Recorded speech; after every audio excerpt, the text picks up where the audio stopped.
evening, friends. We are back with yet another episode of BMC Global Live AlHilal Health World, Nothing But Lifestyle. I'm Anupama Menon.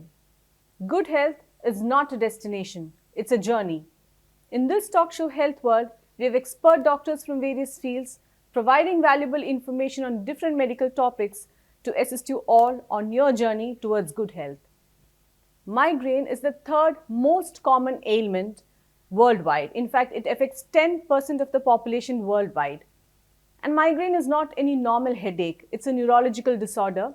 And ask any person who has migraine, they'll tell you that the pain is unbearable and excruciating.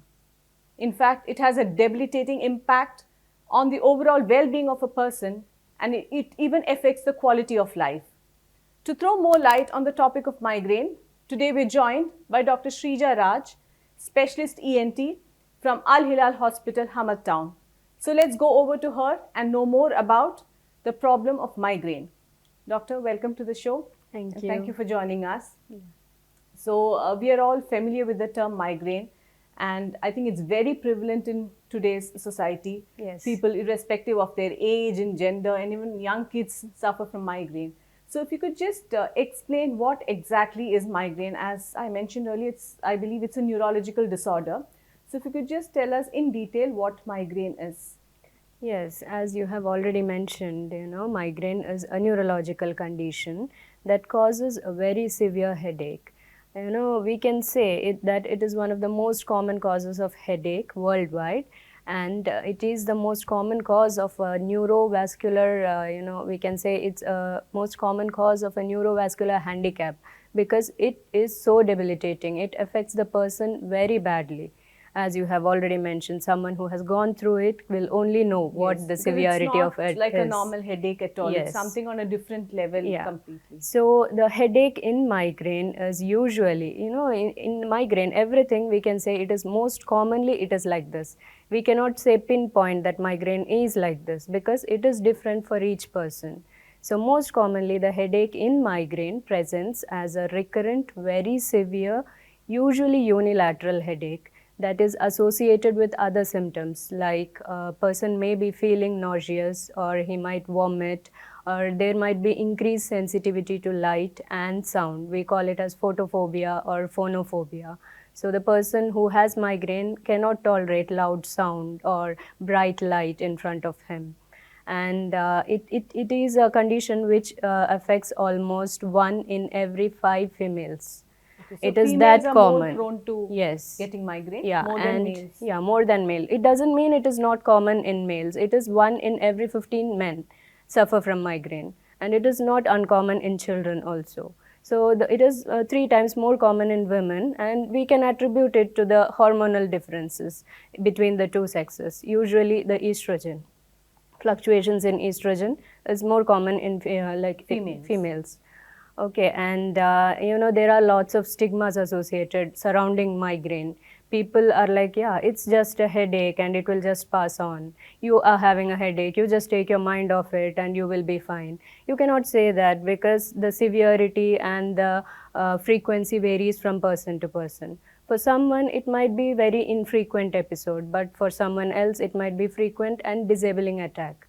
So the migraine as such is a very severe headache, usually unilateral and recurrent and associated with various other features. I'll be elaborating it in our next discussion. Okay, so basically it's not just the headache, there could be accompanying factors like nausea, sensitivity to light, sensitivity to sound also. And in your opinion, it's females, because of their hormonal changes, they're more prone to getting migraine. So what are the underlying factors that lead to migraine? Because, when we talk about it, we often hear that some foods can act as a trigger, or maybe stress, or in some cases, I've even heard that too much of exposure to sunlight may be. Exactly. So can you generalize it, or does it depend on the person? What are the general factors? Yeah, see, the causes of migraine as such, we can say migraine is a genetic neurological condition. So it can be inherited also. Yes. Okay. When I say it is genetic, that means it is hereditary. If one of the parents have migraine, then the chance of children getting migraine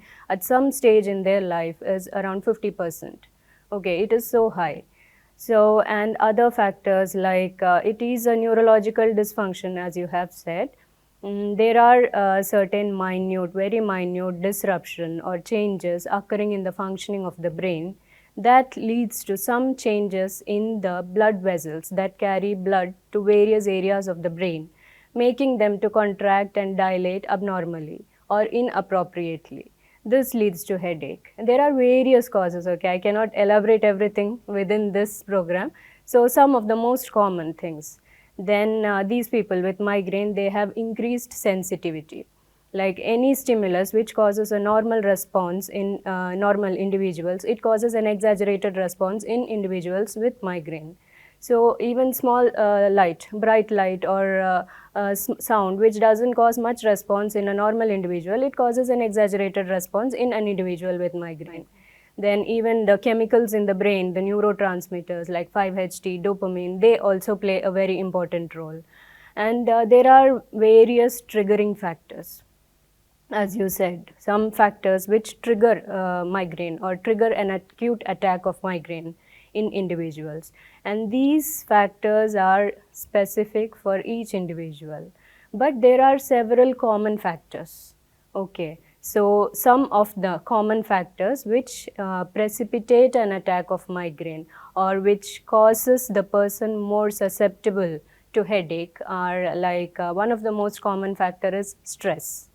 You know, stress can be anywhere. Stress, anyone can be exposed to stress. Yes. Even children who are going to school, if they have exam, if they have any presentation, they might be stressed. Okay, then someone in the workplace having a presentation, seminar, or meeting deadline, they are exposed to stress. Even in family life, someone who's not working, someone who's a homemaker, they are exposed to stress. Stress is a very common factor that causes migraine. Then disturbances in the sleep, alteration in the sleep. When we say sleep, we should remember that too less sleep and even too much of sleep can precipitate migraine. Okay. And disturbance in sleep, where you are in a sound sleep and you suddenly wake up, that causes migraine. Then even eating habits, food habits, certain food, as you said, like cheese, fermented food, chocolate, ice cream, Chinese food also. Chinese, it's all individual specific. For some people, some stuff. These are the common food stuff, okay, which causes migraine. And then even when you're not eating regularly at regular interval of time, skipping of meals, even breakfast. Some people in a hurry to go to the office or to the school, they don't eat breakfast, they just skip it off. Or when you are stuck up in the office, you cannot eat properly, eat at the regular time, you take your lunch in the evening time, you skip meals. These are, it precipitates an attack of migraine. Then another factor is refractory error. You know, people who have refractory error, who are supposed to use spectacles, they don't use it. It causes migraine attack, precipitation of migraine. These are some of the common factors which causes migraine. As you said, for some people it is the light, sunlight, exposure to sunlight when going out in the sun, or even exposure to cold wind. And for some people it is the loud sound, music in a high volume, or light in the cinema halls, even bright sunlight or bright light in the interior. All these causes precipitation of attack of migraine. So lifestyle also plays a huge role, like you said. Very You know, a important very role. Yes. regulated, disciplined lifestyle will actually help a lot in alleviating migraine. Yes. Regular sleep hours. Definitely. And eating at the right time. So all these factors, I guess, will help migraine patients from getting reducing the severity severity as well as frequency of the attack. Okay, and stress, anyways, it's a part and parcel of our lives. Yeah. So I guess each one of us has to find a way to deal with the stress. Yes. So, doctor, you spoke about migraine, the severity and the frequency also. So, are there any different stages of migraine? Could there be a mild attack, a severe attack? How would you characterize different Yes. stages of migraine? Yes, you know, migraine is not just the headache part. Migraine is a condition, it lasts from around 2 to 72 hours, you know. And the premonitory stages, there are 6 phases in migraine, and the first one we can say it is the premonitory or prodromal phase, in which the person will be like, he might feel that he is not quite right. there are some changes, subtle changes. You know, he will be feeling like mood changes. Maybe he's feeling depressed or excited or something. He feels, I'm quite Not the not usual right. self. Yes. Yes. And it might also be something like you are feeling there is increased frequency of urination or some abdominal discomfort. See, Even it's a hunger wide cravings range. also It's a may. wide Yes, range. yes. Yeah, some people crave for a particular food, Kind of food. and some people feel some noxious smell. There is some abnormal smell, but actually it might not be there. So a person who has migraine, who's living with migraine, will be able to recognize this. Yes, I'm going to get migraine in the next 24 or 48 hours. In 1 or 2 days, I might get an attack. So So these are this the is the warning phase. signs. Yes, this is the phase where you can take your precautionary medicine. Okay, this is the pre-monitory phase. Then next is the aura, second stage. In aura, see, I will make it clear. It's not a clear-cut distinction. It's not everyone will go through all these 6 phases. It might overlap, or some people might have only 1 or 2 phases. Some might directly go into the headache phase. It's all individual specific, but this is the common thing that I'm telling. Okay. Then the aura phase, the person might be like feeling, yeah, there are some squiggly lines in front of him, or some circles, or something moving in front of his eyes. Or in some people, it will be like a part of their vision is blocked. Okay, so that is the aura phase. And also, in some people, it is tingling or numbness in the body, in the hand, in the one half of the face. It varies from each person. Then comes the acute phase, that is the headache phase. And in acute phase, as I have already said, it is a severe, usually unilateral headache that is associated with vomiting or nausea and photophobia. Exposure to light causes symptoms. They cannot tolerate bright light. They prefer to be in a dark room. They prefer to isolate themselves, and they move into a dark place, because anything, the sound or light, it will precipitate, it will aggravate the headache. And then comes the phase of resolution. This is like some people experience a clear cut point, a full stop, where they feel the headache is gone. But for some people, they don't notice this phase. That is the resolution. Next comes the post-drome. That is after the headache, after the migraine. We call it as migraine hangover, in which the person feels like exhausted or drained, or some people feel confused. It will last for some, maybe 1 day. Okay, the acute phase of migraine is between 2 to 72 hours. And this is the post-drome, wherein some people feel even elated. Some are like hangover. You feel drowsy and confused, and you are drained totally. Okay, next is the interictal phase. It is the last phase. This is a medical term we use for interictal, between two attacks. You are normal between two phases of attack. So these are the 6 stages in which usually migraine progresses, but need not be always. So it depends on the individual. It's varies from individual to individual. Yes, and even the features in acute phase. Some people might so in some people it might be accompanied with nausea. Some people vomiting. Some will have only headache, severe headache, throbbing headache. Yeah, in some people there is dizziness. We call it as vestibular migraine, in which there is dizziness as well as headache.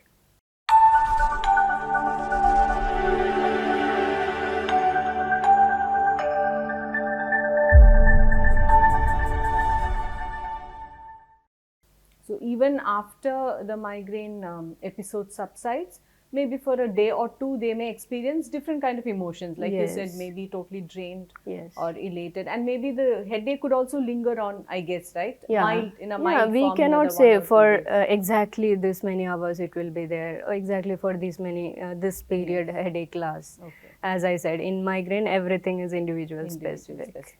So what is the social impact? Because as we know, this actually affects the quality of life of a person. When a person is suffering from a migraine attack, it's next to impossible for him or her to engage in daily normal activities, because they would prefer to be in a closed room, no noise, no sound. So how does this impact socially, emotionally, other than the physical impact?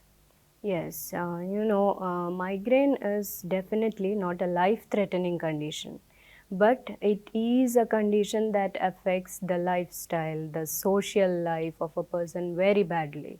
It has got a negative impact. The patient, as I said, someone who has gone through it or someone who lives with a person who has migraine will understand the impacts of migraine.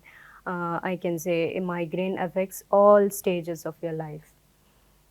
If it's a child going to the school, she has an exam the next day, she's preparing for the exam, she is stressed, and in the night she is not able to sleep properly, or the duration of sleep is less. The next day she has exam and she gets this headache, so she won't be able to perform well, and then this will in turn affect her performance in the school, and this will again aggravate the stress. It's like a vicious circle. Yes. And so the child is affected, her social life is affected. Then if you're working and you have stress, definitely every work, everywhere there is stress, you're not able to perform well. It will affect your career and your family life. If these people with migraine are emotionally more labile, that means they respond in a different way to, need not be always, but mostly. Even small stimulus, they will have a hyper response. They have a more response to even a small amount of stimulus.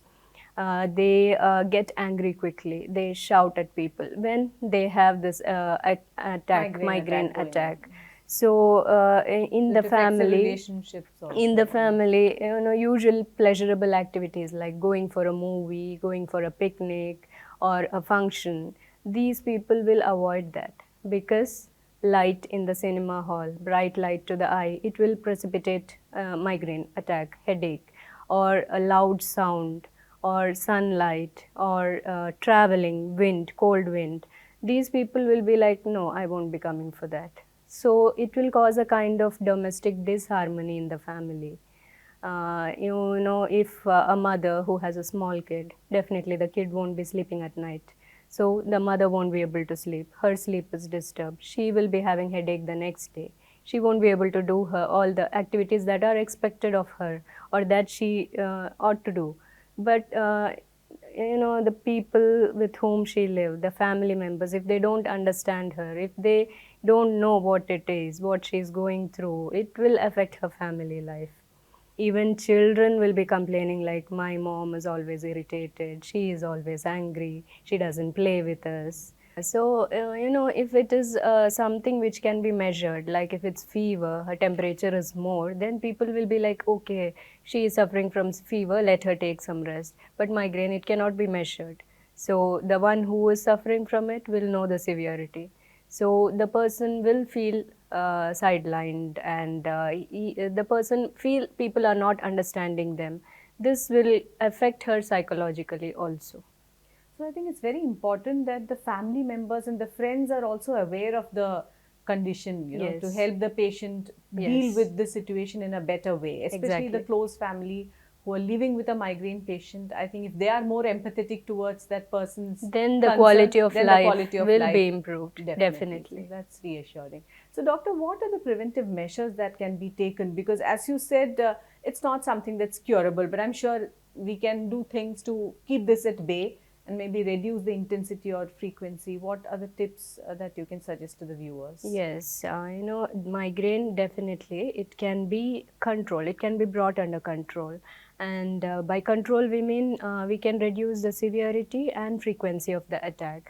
And there are triggering factors for each person. So if we can identify what it is and take measures to avoid it, then the frequency and severity can be reduced. So to identify the triggering factor, it's a big task. So what can be done is, if the person who has this migraine, keep a track of it, keep a migraine diary.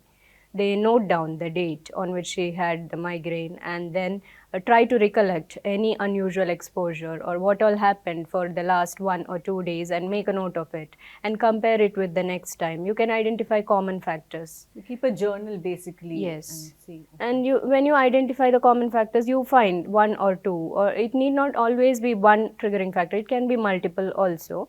So when you identify it, you can take measures to avoid it, like the common triggering factor, stress. Stress is not, it is not specific to the person with migraine. Everyone has stress, but the way you respond to it is different. So they should make take measures to control their response to stress.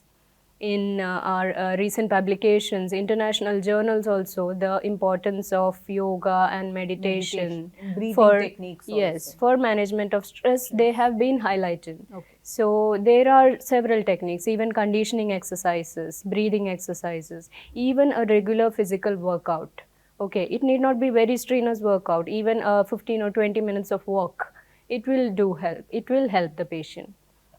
So, measures to reduce stress. You should find out a way. You should take time out from your life to do this. Okay, and then if sleep disturbance or altered sleep is your triggering factor, then you should take measures so that you sleep every day. You maintain a disciplined sleep schedule. Pattern. Yeah. So you sleep every day at the right time, same time, and wake up at the same time. Not too long, not too less. 6 to 8 hours of sleep is adequate. And make sure that others in the home are aware of your condition. You just let them know in a way they understand that I have this condition, I should take rest for this much time. And then eating, food hygiene, as I said, avoid food which precipitate the attack for you. You should identify the food. There are few common food items I have mentioned, so if it is one of these, you avoid it. Okay, and eat at regular timing, eat at the same time every day as much as possible. Okay, like daily at the correct time, it is not possible for everyone, but at least yes. within a regular interval you should eat food. And then if you have refractory error, use glasses or lenses, whatever, so that your power is maintained, it is in the right level. And then if sunlight is the triggering factor, if going out, then use an umbrella or a scarf when you're going out, or if you're driving, use sunglasses. So basically, it's up to the individual to find out what are the trigger factors, avoid it as much as possible, and then of course find out ways to manage it, manage not the avoid, stress. like it is not possible to avoid everything. Yes. The stress or management food is extremely yes, important. you should find out ways so that you can live with it, but it doesn't affect your quality of life. Okay, and as you suggested, keeping a journal would be very useful in Yes. identifying what are the trigger And factors. when you come for your follow-up with your doctor, you bring that so that the doctor can also have an idea how frequently, see if there's a pattern to how it. frequently the patient got headache, so that we can adjust the dose of the medicine also. So what are the other causes of headache? Because we keep hearing about tension headaches also. So is it the same as migraine headache? What are the different kinds of other headaches that normally people suffer Yes. from? Yeah, there are various types of headache and various important causes of headache. Migraine is one of the most common causes. Before we diagnose a person as you are suffering from migraine, we should be more careful to rule out other causes of headache, because migraine is not life-threatening, but there are other life-threatening causes of headache also. So the common causes like hypertension, diabetes, even thyroid hormonal disturbances, and the glaucoma, increased pressure in the eyes, and even any intracranial, the space occupying lesions, tumor, or any bleed, and sinusitis. These are all other causes of headache. And there are other types of headache, as you mentioned: tension headache, cluster headache, trigeminal neuralgia, and then paroxysmal hemicrania. These are all different types of headaches. These we can, they have different kinds of presentations, even though there is overlap. Okay, so to be sure that this is migraine and not any of the other causes, we doctors advise certain tests, lab tests or imaging or even endoscopy. These are not to diagnose migraine, but to rule out other causes of migraine.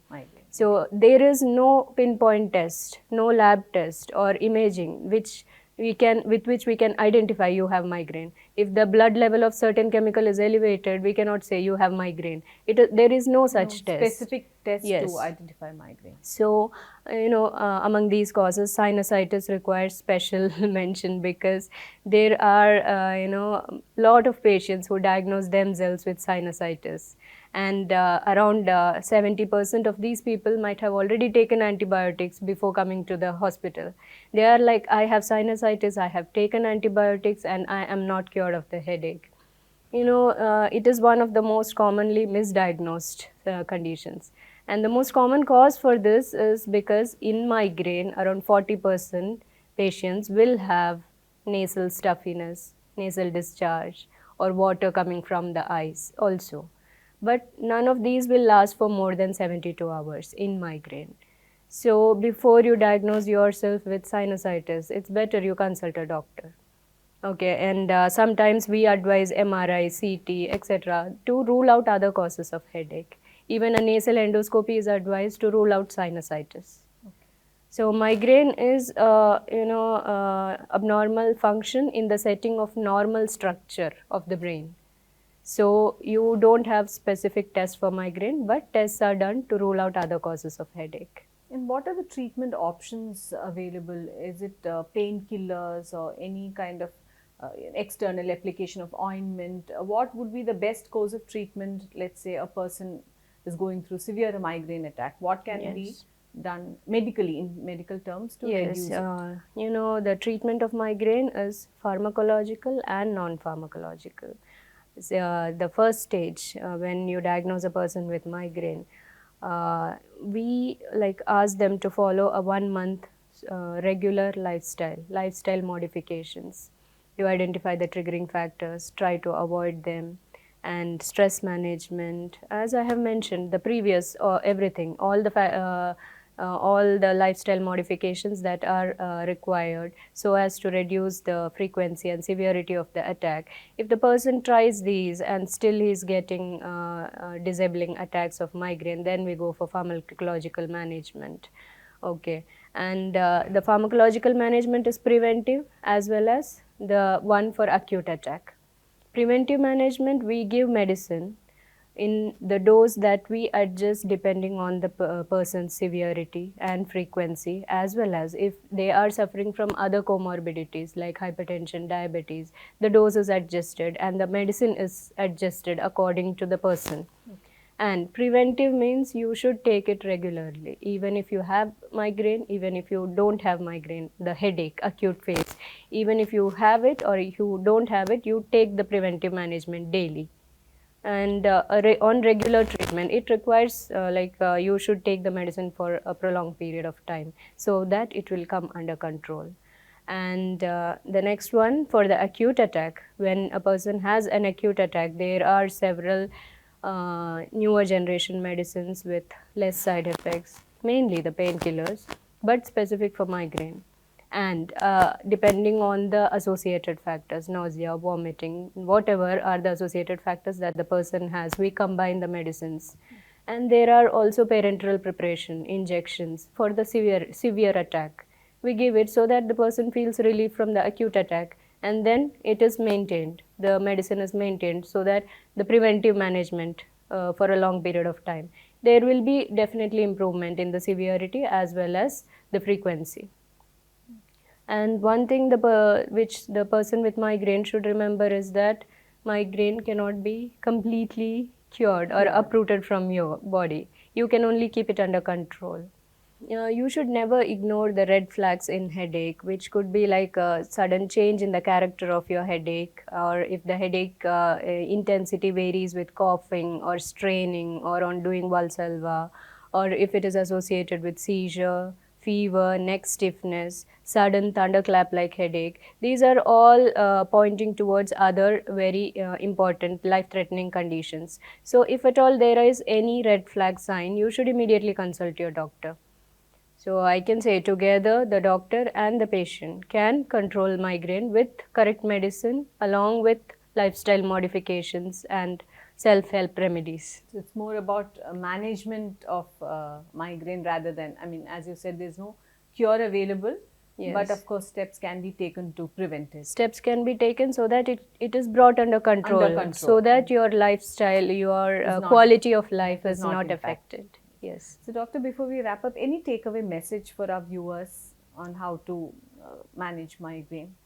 Yeah, for migraine, one thing that the patient should remember is it is not life threatening, but at the same time, only you yourself can bring it under control. You should identify the triggering factors, you should find time for yourself, you should make yourself a priority so that you can make modifications in the life so as to bring it under control.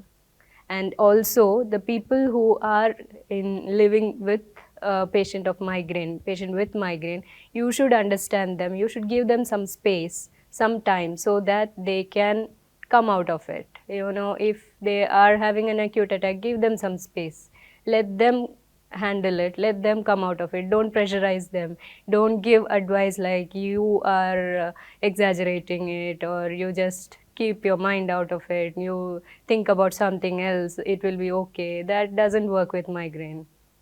Okay, doctor, thank you so much for joining us on the show today, and thank you for giving us a deep insight into what exactly is migraine. Appreciate you taking the time out to be with us. Thank you once again. In fact, I thank you for giving me this opportunity, so that if at least one person with migraine will get to know how to control it, and even people who are living with them, if they understand them and give them time and space so that they can come out of it or they can bring it under control, then it would be of great help. Absolutely. Thank you, doctor. Thank you Thank so you. much.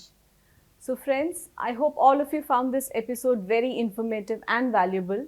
As doctor said, migraine is not curable, but the good news is it can be managed, it can be prevented. Make your health a priority. If you follow a proper lifestyle, if you are able to identify the red flags of migraine, you can make sure that it doesn't impact your lifestyle in any manner. Wishing you all good health and happiness always. Till we meet again next time, this is Anupama signing off. Good night and stay safe.